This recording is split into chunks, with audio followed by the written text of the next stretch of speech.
ex embajador de México ante la Organización de las Naciones Unidas y expresidente del Consejo Mexicano de Asuntos Internacionales. Embajador, como siempre, un gusto saludarlo. Bienvenido.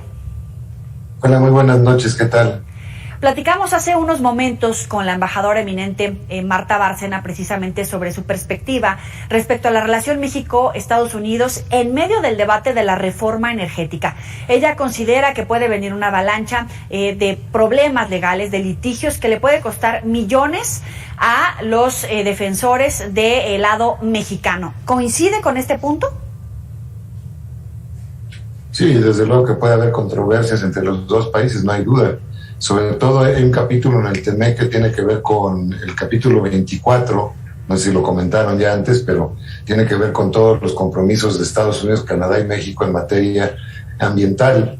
Y ahí están reflejados 8 tratados internacionales, convenciones de las cuales México es parte, en las que podría haber violaciones por el tipo de reforma que se quiere implementar ahora en México, sin duda. También le preguntábamos a ella sobre cómo puede desempeñar su trabajo un embajador en otro país para tratar de atraer nuevas inversiones a territorio mexicano cuando parece que hay un clima de incertidumbre, precisamente en el contexto de la reforma energética, por mencionar alguno de los puntos. ¿Qué tan fácil es atraer nuevas inversiones o hacer que las que ya estaban en México se queden?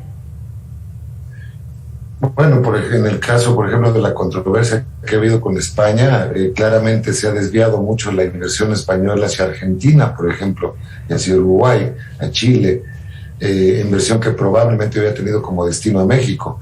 Entonces, los desaciertos diplomáticos tienen consecuencias directas en la vida cotidiana de los mexicanos, en nuestra capacidad de generar más empleos, en nuestra capacidad de exportar, de estar dentro de las cadenas productivas del mundo. Son cosas muy delicadas. A veces se ve como un deporte de verano la política exterior, pero tiene implicaciones muy directas en la vida día a día con nosotros, y lo acabamos de ver en el caso del aguacate, por ejemplo, ¿no? Uh-huh. Sin embargo, coincido con usted, hay momentos en donde se ve que designan amigos cercanos al Ejecutivo, cercanos a su esposa, que no necesariamente cumplen con los requisitos de una trayectoria diplomática. Es cierto que no es solamente en esta administración, también con presidentes del PRI o del PAN lo hemos vivido, pero recientemente esto ha sacado ámpula precisamente por esa falta de pericia para negociar con empresarios en estos términos diplomáticos, que a lo mejor una cantante, una actriz no tienen experiencia en el manejo de esos temas que representan millones de pesos para el extranjero, pero también para el mexicano. Sí, no, desde luego. Además, a mí lo que me inquieta más es que no se observa detrás de los nombramientos una estrategia nacional. Es decir, una escritora mexicana muy destacada va a ir a Brasil ahora, uh-huh, en medio de 2 cosas que acaban de ocurrir. Vienen las elecciones en Brasil, pues mejor, una vez que haya presidente electo en Brasil, que se presente al nuevo embajador o embajadora de México, no antes, ¿verdad? Porque va a presentar cartas credenciales probablemente con un presidente saliente.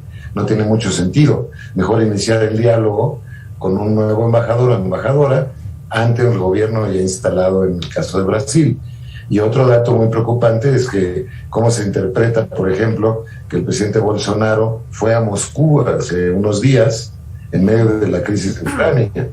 Todo este tipo de interpretaciones pues tiene que tener un entrenamiento diplomático en política internacional pues muy sofisticado, y no estoy seguro que las personas que están nombrando ahora tengan esas capacidades. Podrán aprender, en fin, son gente probablemente inteligente, muy capacitada, pero pues todos podemos aprender a ser neurocirujanos también, pero nos va a tomar un tiempo, ¿no es cierto?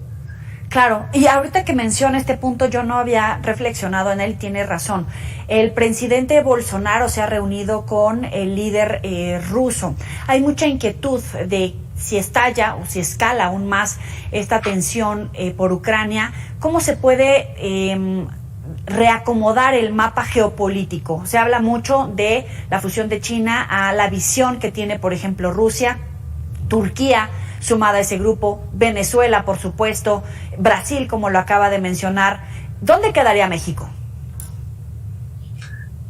Bueno, lo más probable es que quedaríamos en el ámbito occidental. Creo que no tenemos muchas más opciones. Empezamos esta conversación hablando del TEMEC, Ahí tenemos unas fichas, digamos, unos compromisos internacionales de México que son, fundamentales para la cotidianidad y el funcionamiento de nuestro país.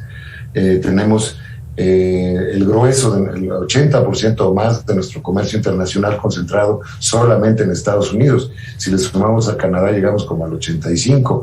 Entonces, simplemente eso pues nos orilla a estar en un ámbito geopolítico que además es muy difícil navegar. No sé qué tipo de política exterior tendríamos que desarrollar para acercarnos y sustituir a nuestros socios norteamericanos con China, o en el caso de Rusia, que su economía es más o menos similar a la mexicana en términos de PIB. Entonces, pues creo que tenemos bastante claras las opciones geopolíticas que tenemos que jugar. No necesariamente significa que tengamos que estar de acuerdo con las posturas que tome Estados Unidos en esta crisis tan seria que se está desarrollando en Ucrania, pero sí tenemos que tener claro cuáles son el tipo de valores que tenemos que manejar durante esta etapa y saber muy claramente cómo se va a reconfigurar el mundo y cómo incluso sacar o aprovechar las oportunidades dentro de ese mundo tan incierto que se está generando ahora. Creo que esa es la gran habilidad de los estadistas, de poder generar oportunidades cuando hay una crisis del tamaño de la que estamos empezando a vivir ahora con la crisis en Ucrania. De hecho, le preguntamos a la embajadora en esta situación en Ucrania, y ella decía que si la tensión en Ucrania continúa creciendo y termina por desbordarse en algún ataque armado por parte de los rusos, México tendría que posicionarse en contra del uso de la fuerza, pues así han sido sus principios diplomáticos a lo largo de la historia. Vamos a escucharla y vuelvo con usted. Sí, claro. No vamos a llegar al uso de la fuerza. En el momento que hubiese un uso de la fuerza, digamos, porque Rusia invadiera Ucrania, entonces sí México tendría que pronunciarse de manera muy tajante en el Consejo de Seguridad. La historia diplomática de México nos enseña que México siempre ha condenado el uso de la fuerza en las relaciones internacionales y que por lo tanto eso es lo que tendríamos que hacer en el marco del Consejo de Seguridad. Embajador, ¿qué tendría que hacer México hoy por hoy y más adelante en el Consejo de Seguridad? Bueno, hoy por hoy es el Consejo de Seguridad, porque se está convocando una reunión pedida por Ucrania precisamente de urgencia en el Consejo de Seguridad para determinar qué tipo de acciones diplomáticas debe tomar la comunidad internacional, no solamente los actores principales, en este caso Ucrania y Rusia, en esta materia. Entonces ahí tendría que venir una serie de resoluciones que probablemente veten los rusos, pero que serían importantísimas para ir acotando el espacio, o sea que por lo menos Rusia sepa qué consecuencias puede llegar a tener una acción armada en contra de Ucrania en este caso. Lo que está ocurriendo ahorita es una de las crisis más serias a nivel internacional, yo creo que desde 1962 con la crisis de los misiles. Esta es una de las más delicadas que se está enfrentando, y además con un argumento bastante viejo que viene de antes de la Segunda Guerra Mundial, cuando los alemanes ocuparon una parte de los Sudetes, que se llama la parte de la República Checa actual, donde había población alemana. Entonces, digamos, el mismo argumento se está utilizando de que hay población rusa dentro de Ucrania y por tanto tienen el derecho a independizarse. Y el primer país que los reconoce o que incluso provoca el reconocimiento de lo que ahora se llaman las repúblicas democráticas de Donetsk y de Luhansk, son los rusos. Entonces ellos podrían decir, bueno, no estamos violando ningún tipo de acuerdo porque lo único que hicimos fue reconocer que estos pueblos, estas poblaciones dentro de Ucrania tienen derecho a la independencia. Independencia que por cierto no han pedido los habitantes de ahí, pero sí. Bueno, no es el caso catalán o el caso vasco, ¿verdad? O de otros sitios del mundo. Entonces es una provocación realmente, una jugada, digamos, de adelantarse a las reacciones de Occidente, y probablemente donde vaya a quedar esto, me parece, es en un acuerdo firmado, o un compromiso firmado por parte de la OTAN de que no tomaría a Ucrania como uno de sus miembros, ¿verdad? Ahorita mismo los países miembros de la OTAN no tendrían una razón formal para defender a Ucrania, pero a nivel del derecho internacional, la comunidad internacional, y ahí entra el Consejo de Seguridad, sí tendrían la obligación de defender la integridad territorial de un país que está siendo asediado por otro. Acabo de ver hace minutos la noticia de que ya se ordenó la entrada de tropas rusas a estas dos nuevas repúblicas, entre comillas, sí, de manera tal que ya habría una infracción en cuanto a la integridad territorial de Ucrania muy clara, muy flagrante.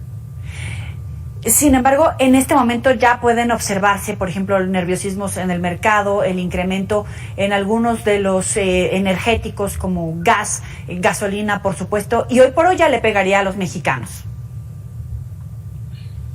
No, el efecto, digamos, de carambola, si queremos usar esa expresión, es absolutamente global. Sí, ya lo estábamos viendo, los precios de las gasolinas, del petróleo y del gas se han ido para arriba, como creo que hace 12 años no teníamos este tipo de precios. Si recordamos, al inicio de la pandemia, se había incluso necesitado pagar por parte de las petroleras para que les guardaran en centros de almacenamiento el petróleo y las gasolinas. Ya estamos exactamente en el lado contrario, con precios de $90 y encima de $90 el barril. De manera tal que sí ya está teniendo ese coletazo y los mercados van a reaccionar pues de manera muy nerviosa, porque pues, es natural. Estamos viendo un conflicto que puede tener unas ramificaciones sobre, por ejemplo, toda la economía europea. Si se cierran los gasoductos, que el primero de ellos pasa precisamente por territorio ucraniano, sí, pues el abasto de gas para países como Alemania o como Polonia, pues se va a ver interrumpido y van a tener que encontrar sustitutos. Se podrán encontrar, pero ahorita mismo en medio del invierno, que además es parte de la estrategia, me parece, rusa, claro, pues es muchísimo más duro poder negociar ahorita mismo, por ejemplo, con Qatar, que tienen la base de gas licuado más grande del mundo, ¿verdad?, para que pudieran abastecer. Y tampoco se puede abrir la llave en Qatar de tal manera que pueda sustituir el gas ruso en Alemania de la noche a la mañana. Entonces, sí, o sea, en el corto plazo eso es lo que está en juego, pero me parece que a mediano plazo y en el largo plazo lo más importante es ver lo que usted mencionaba hace unos minutos de la reconfiguración del tablero internacional, cómo va a quedar el equilibrio de fuerzas después de esta incursión rusa. Volviendo al tema original, que es plantearle a todo el auditorio por qué es tan importante el servicio exterior mexicano, la designación de embajadores, las cosas que nos importan a los mexicanos en el exterior.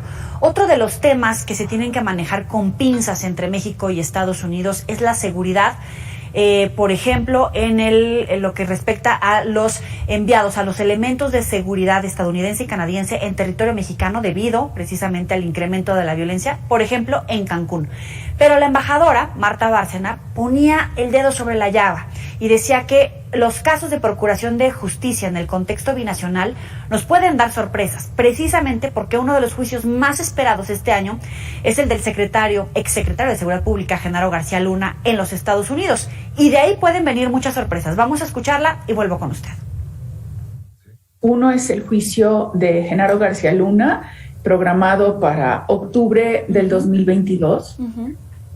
Y yo creo que de ese juicio, si Genaro García Luna no llega a un acuerdo con las autoridades de los Estados Unidos antes del juicio, lo cual también es escenario probable, pueden salir muchos temas en donde los mexicanos nos veamos sorprendidos por la información que ahí se maneje. Embajador, 2 puntos clave, precisamente este juicio y la operación, el trabajo de inteligencia en conjunto, de compartir operativos, de compartir información, si realmente se puede dar ese trabajo en territorio mexicano, más allá de la soberanía que puede alegar el gobierno mexicano. Toda vez que es un fenómeno transnacional, requerimos compartir información entre Estados Unidos y México, especialmente entre Estados Unidos y México. Hay otros países relevantes, pero México y Estados Unidos en materia de seguridad y lo que tiene que ver con el crimen organizado son cruciales. Ahora, me parece que el problema que hemos tenido pues desde la época del general García Rebollo, recordará usted, fue que se ha generado una fuente de desconfianza muy grande entre los sistemas de inteligencia de Estados Unidos y los sistemas de inteligencia e investigación en México. ha habido filtraciones, ha habido, digamos, arrestos y operativos frustrados, precisamente por fugas de información, etcétera. Restaurar eso va a ser muy difícil. Y probablemente, lo más seguro es que la Defensoría de García Luna le esté planteando, pues tú cuenta un poco tu experiencia, incluso las culpabilidades que puedas tener en todo esto, a cambio de disminución de una sentencia o otro tipo de privilegios como testigo protegido. Y obviamente pues es una fuente de información muy valiosa para Estados Unidos. A lo mejor ya, digamos, ese trabajo de interrogatorios ya se hizo o se está haciendo, pero tiene ahí una ficha importante, yo creo, García Luna, que jugar con Estados Unidos, porque conoció de primera mano pues muchos de los temas que impiden esta cooperación entre México y Estados Unidos, y luego lo vimos con el caso pues de la DEA, que ella ya tiene una serie de restricciones mayores ahora de lo que tenían antes del inicio de este gobierno. Entonces no creo que estén muy contentos en Estados Unidos de la forma como va dándose esta cooperación, que tendría que ser, y se lo dije yo al embajador Salazar en Guadalajara, en la FIL, tendríamos que tener un equipo común, porque realmente esto ya da un poco igual de qué lado se lava dinero y cómo son los operativos de armas. Perdón, está aquí ladrando mi perro. ¿Qué dice? Perdón, yo creo que se emocionó aquí con el debate. Pero bueno, el punto es que yo le planteaba al embajador Salazar que ya llevamos 3 o 4 décadas dando palos de ciego sin que haya resultados en Estados Unidos. Este año pasado murieron más de 100,000 personas por sobredosis de drogas, ¿verdad? En México no se diga el número de muertos que ha habido por pues toda la influencia del narcotráfico en nuestro país, que es una cosa tremenda. Ya sería tiempo de empezar a pensar en tener equipos binacionales para trabajar estas cosas. Ya no pensar en Estados Unidos y en México, sino pensar en una estrategia común frente a un enemigo que también es común. Pero bueno, esa parte espero que... Bueno, me pareció que el embajador lo recogió con mucho interés, y no es fácil luego aterrizar eso que estoy diciendo. Digamos, de punto de vista conceptual es más fácil decirlo que hacerlo. Pero se podría empezar a trabajar en una estrategia común, decir, bueno, ¿qué vas a poner tú, Estados Unidos, dentro de esto en la ecuación, y qué vamos a poner los mexicanos, y a qué nos comprometemos, y que realmente vayan operando una estrategia, diría yo, norteamericana, porque de repente llega fentanilo de China a los puertos de México o de California, y qué ocurre con eso, dónde se pierden, a dónde van, qué está pasando con las aduanas de allá y de acá, hay muchos temas, pero sí tendremos que trabajar, creo yo, como un solo equipo, repitiendo un poco la figura. Hay un punto de desequilibrio, de molestia, tal vez, de Estados Unidos después de la liberación de Ovidio Guzmán, que da pie a esta situación de que haya un trabajo claramente abierto, ya puesto sobre el terreno, por ejemplo, en la operación de elementos de la DEA, del FBI, en territorio mexicano y también en conjunto con Canadá, ¿o es punto y aparte? No, a mí me parece que ese fue un momento muy delicado en la relación, incluso en el tipo de estrategia que se va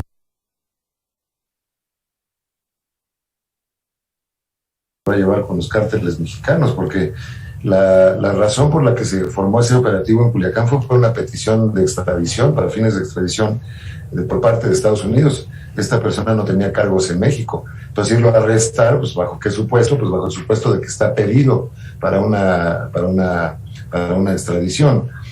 Y luego pues todo el operativo, digamos que fue fallido finalmente, ¿no? Y muy peligroso, por cierto, para la sociedad y la población en Culiacán. Pues eso lleva a que otra vez no pudimos tener, digamos, una coordinación adecuada, ni dentro de México ni con Estados Unidos, para poder llevar a cabo un operativo de este tipo. Y esto, digamos, es de las cosas visibles, pero pues qué cantidad de posibilidades hay con la cantidad de carteles que van proliferando en México.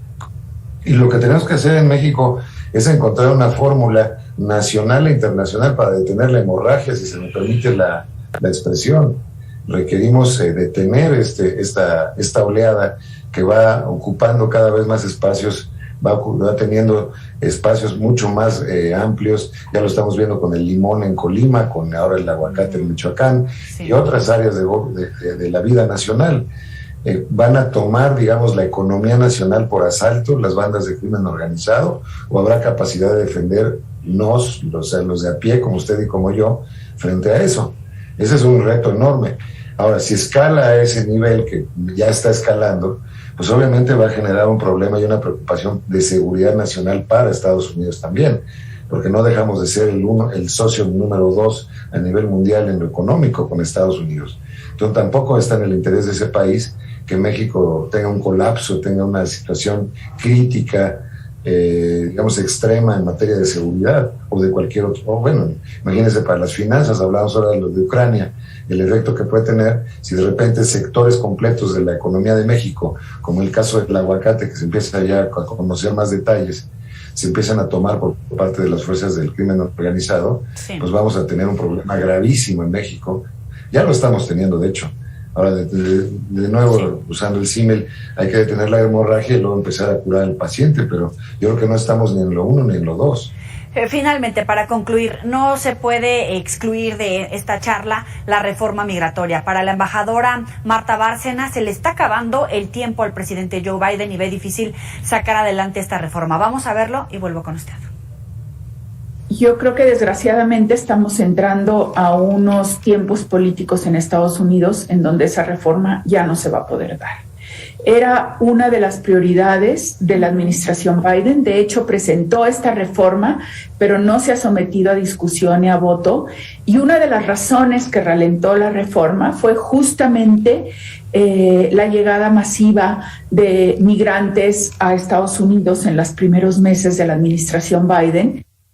Embajador, ¿se nos fue la oportunidad o todavía hay tiempo? Yo pienso que sí, se nos fue la oportunidad ya. Sobre todo porque se complicó más con todo el tapón, déjeme decirlo así, que se ha generado en la frontera entre México y Estados Unidos y en la frontera sur de México. Es decir, ahora hay una petición, una consulta a la Suprema Corte de Justicia de si se puede dar marcha atrás al Remain in México que puso en marcha Donald Trump. Pero el hecho concreto, ¿y por qué se hace la consulta a la Suprema Corte de Justicia? Porque se tiene que judicializar cada caso, es decir, un centroamericano, una familia hondureña que se encuentra ahorita en Reynosa, Tamaulipas, y que quiere cruzar, tiene que esperar un juicio. Y está desbordado el sistema en Estados Unidos. Y además no está claro que puedan tener un juicio en materia de asilo, que es lo que les permitiría más fácilmente la entrada a Estados Unidos. Yo creo que está desbordado el sistema, por un lado, desde el punto de vista administrativo, y por otro lado, tampoco hay voluntad política para, digamos, regularizar a esos migrantes que todavía no entran a Estados Unidos. A mí me parece, no sé qué haya pensado la embajadora Bárcena, pero mi opinión es que el primer paso para Estados Unidos y para México es la regularización de los que ya están en Estados Unidos. Ya después veríamos el paquete de aquellos que tienen aspiración de entrar a ese país y se encuentran todavía en territorio mexicano. Entonces son dos pasos larguísimos que dar, pero me parece que el primero, si no se logra lo primero, pues mucho menos lo segundo. Embajador Enrique Berruga, muchísimas gracias por estar con nosotros para el auditorio de Mega Noticias. Encantado, Yoli, muchas gracias, muy amable, gracias por la invitación. Buenas noches, vamos a seguir en contacto con usted y sabe que puede recuperar estas y otras entrevistas en los próximos espacios informativos y en las redes sociales. Vámonos con los deportes.